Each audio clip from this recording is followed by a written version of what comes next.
नमस्कार मंडळी, स्वागत आहे तुमचं द मॉम्स डायरीमध्ये। मी आज बनवणार आहे चिरमुऱ्याचा खमंग असा भडंग। चला तर मग त्यासाठी लागणार आहे चिरमुरे, शेंगदाणे, खोबरं, मक्याचा चिवडा, डाळ्या, जिरे, मोहरी, लाल तिखट, चिवडा मसाला, हळद, लसूण पेस्ट, मीठ। आता एका भांड्यामध्ये 4 चमचे तेल घेणार आहे। चिरमुऱ्याच्या प्रमाणानुसार तेल घ्यायचं आहे। तेल गरम करताना गॅस थोडा वाढवला तरी चालतो, नंतर मिडियम ठेवायचा। नंतर मिडियम गॅसवर शेंगदाणे भाजून घ्यायचे।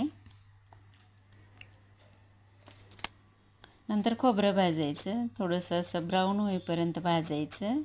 आता काढून घ्यायचं। आता डाळ्या भाजायचा, जेणेकरून करपू नये म्हणून असा झाऱ्यात घेऊन भाजायचा। आता चिवडा भाजते मक्याचा, असा थोडा थोडा टाकून भाजून घ्यायचा।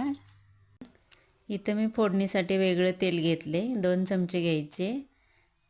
कढीपत्ता टाकायचा, मोहरी, जिरे टाकायचे। आता लसूण पेस्ट टाकायची, हलवून घ्यायचं।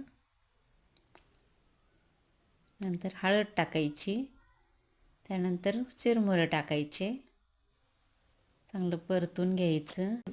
त्यानंतर चिवडा मसाला टाकायचा, पसरवून टाकायचा असा। त्यानंतर लाल तिखट टाकायचं, ते पण पसरवून टाकायचं। आता मीठ टाकायचं,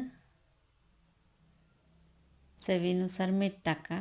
त्यानंतर असं थोडंसं तेल टाकून घ्यायचं आणि चांगलं परतवून घ्यायचं। तेल टाकलं मसाला सगळ्या चिरमुऱ्यांना वगैरे लागावा म्हणून। त्यानंतर मक्याचा चिवडा, शेंगदाणे, खोबरं टाकलं, चांगलं हलवून घ्यायचं। आता असं चांगलं परतवायचं, मिडियम गॅसवर परतवून घ्यायचं व्यवस्थित चांगलं। आता झालाय तयार चिवडा। Thank you for watching.